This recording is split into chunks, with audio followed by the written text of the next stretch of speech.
ఈ సంవత్సరం మీ పుట్టినరోజు పూర్వాషాఢ నక్షత్రం రోజు వచ్చిందని అనుకోండి, మీరు ఏ గుడికి వెళ్ళాలంట, జంబుకేశ్వరర్ గుడి. ఇన్ కేస్ జంబుకేశ్వరర్ గుడి మీ ఊర్లో లేదని అనుకోండి, శివకోయిలకు వెళ్ళండి. శివకోయిలకు వెళ్ళి మొక్కుకొని, శివకోయిల్లో ఏటి ఫ్రూట్స్ పట్టుకెళ్ళాలంట, డేట్స్ ఖర్జూర పండు ఉంది కదండి, అది ప్రసాదం కింద పట్టుకెళ్ళండి. తర్వాత ఇడ్లీ పూలు ఉంటాయి కదండి, ఇంట్లో ఇడ్లీ పూలు ఉంటాయి, రెడ్ కలర్ లో, గులాబీ కలర్ లో, రెడ్ ఎల్లో కలర్, ఇలాగ అన్ని కలర్ లో ఉంటది. ఇడ్లీ పువ్వులు అంటారు. ఎక్కువ కొత్తు కొత్తుగా ఎక్కువ ఫ్లవర్స్ పూస్తుంది, చిన్న చిన్నదిగా గుత్తు గుత్తుగా.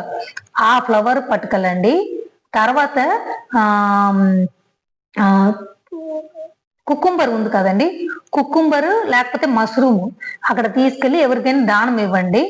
దానం ఇచ్చేసి అక్కడ మొక్కేసి, దేవుడిని మొక్కేసి, అర్చన అభిషేకం కావాల్సిన అన్నింటికి సామాన్లు